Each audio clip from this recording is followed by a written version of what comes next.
على سيد الأنبياء والمرسلين عن عثمان بن أبي العاص قال قال رسول الله صلى الله عليه وسلم ينادي مناد كل ليلة هل من داع فيستجاب له هل من سائل فيعطى هل من مستغفر فيغفر له حتى ينفجر الفجر.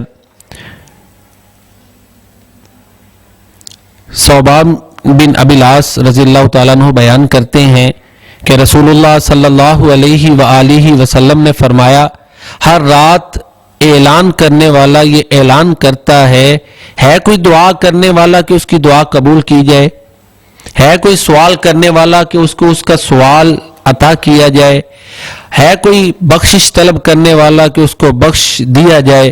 اللہ کے نبی فرماتے ہیں کہ یہ اعلان فجر تک ہوتا رہتا ہے. یہ پیارے نبی کریم صلی اللہ علیہ وسلم کا فرمان ہے. یہ حدیث مسند احمد میں موجود ہے اور اس کی سند صحیح ہے، صحیح مسلم کی شرائط کے مطابق ہے. اس حدیث سے پتہ چلتا ہے کہ ہر رات اعلان ہوتا ہے 3 چیزوں کا.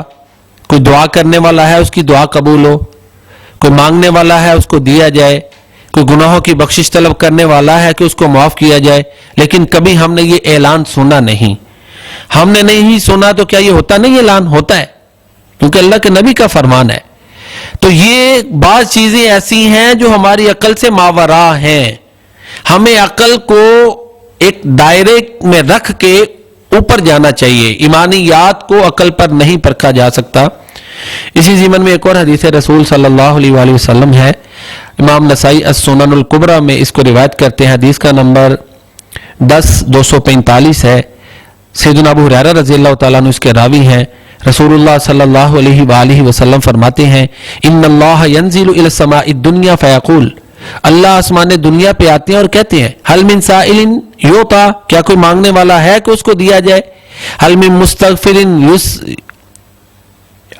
مستغفر یستغفر، کوئی بخشش طلب کرنے والا ہے کہ اللہ تعالیٰ اس کو معاف کر دے، حل من تائب یتاب، کوئی توبہ کرنے والا ہے کہ اس کی توبہ قبول کی جائے. اللہ کے نبی فرماتے ہیں کہ فجر تک یہ اعلان ہوتا رہتا ہے. کبھی ہم نے سنا نہیں، یہ اعلان ہوتا ہے. اگرچہ ہم نے نہیں سنا لیکن یہ اعلان ہوتا ہے کیونکہ اللہ کے نبی صلی اللہ علیہ وسلم کی زبان نبوت سے نکلا ہے. تو بعض چیزیں ایسی ہیں کہ ہم ان کو عقل پر نہیں پرکھ سکتے. جیسے پیارے نبی کریم صلی اللہ علیہ وآلہ وسلم نے فرما دی ہیں، ہمیں من و عن ان کو مان لینا چاہیے. بلکہ ایک اور روایت میں تو یہاں تک آتا ہے کہ جب رات کا آخری تہائی حصہ رہ جاتا ہے تو پھر اللہ تعالیٰ آسمان دنیا پہ آتے ہیں، پھر یہ اعلانات ہوتے ہیں. ہے کوئی دعا کرنے والا اس کی دعا میں قبول کروں، اللہ فرماتے ہیں ہے کوئی بخشش طلب کرنے والا کہ میں اس کو معاف کر دوں. یہ حدیث مسند اسحاق بن راہویہ میں موجود ہے.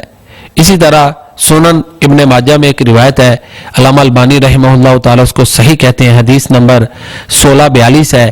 اس میں ہے کہ جب رمضان کی پہلی رات آتی ہے تو پھر سرکش جنوں کو جکڑ دیا جاتا ہے، شیاطین کو جکڑ دیا جاتا ہے، آگ کے دروازے بند کر دیے جاتے ہیں اور کوئی دروازہ کھلا نہیں رہتا. جنت کے سارے دروازے کھول دیے جاتے ہیں، کوئی دروازہ بند نہیں رہتا.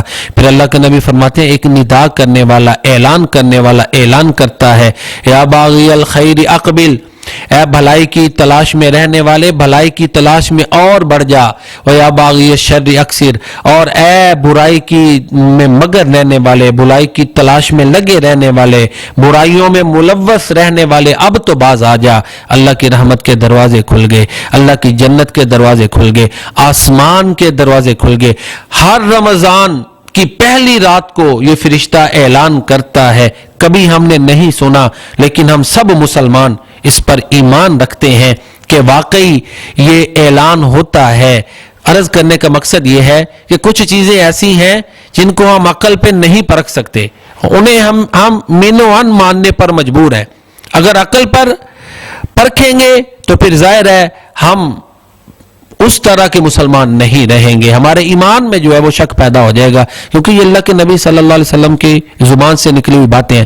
شہید زندہ ہے، بعض دفعہ شہید کے جسم کا ایک خلیہ بھی صحیح نہیں بچتا لیکن پھر بھی وہ زندہ ہوتا ہے اور ہم مانتے ہیں کہ وہ زندہ ہے کیونکہ قرآن کریم میں آ گیا کہ جو لوگ اللہ کی راہ میں قتل کیے جاتے ہیں انہیں مردے مت کہو، وہ تو زندہ ہیں۔ اسی طرح ہم قبرستان میں جاتے ہیں، وہاں پہ السلام علیکم اہل الدیار من المؤمنین والمسلمین وانا انشاء اللہ بکم للاحقون نسأل اللہ لنا ولکم العافیہ، یہ دعا پڑھتے ہیں، ان کو سلام کہتے ہیں۔ قبرستان میں جو مسلمان مدفونین ہیں ان کو ہم سلام کہتے ہیں۔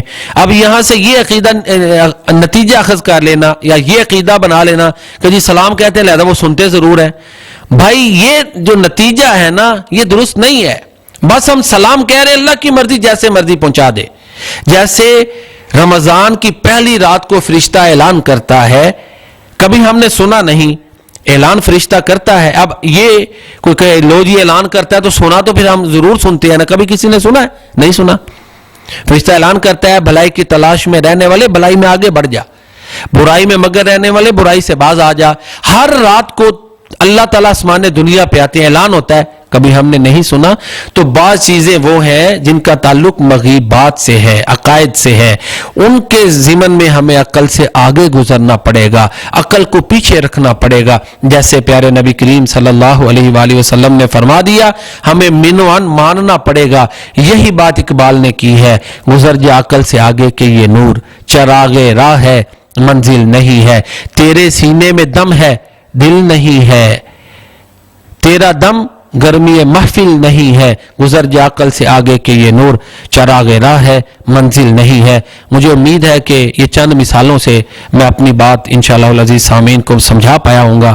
عقیدے کی بات ہے کہ جیسا قرآن اور حدیث میں آ گیا اس کو مان لیں، اگر عقل میں آتا ہے تو فابہا، نہیں آتا قرآن میں آ گیا صحیح حدیث میں آ گیا، ہم مسلمان ہیں، ہم مسلمان ہیں، ہم مانتے ہیں شہید زندہ ہے، ہم مسلمان ہیں، ہم مانتے ہیں کہ ہر رات اعلان ہوتا ہے، فرشتہ اعلان کرتا ہے، ہم مسلمان ہیں، ہم مانتے ہیں کہ اللہ تعالیٰ آسمان دنیا پہ آتے ہیں، ہم مسلمان ہیں، ہمارا یہ ایمان ہے کہ رمضان کی پہلی رات کو فرشتہ اعلان کرتا ہے، ہم نے کبھی سنا نہیں ہے۔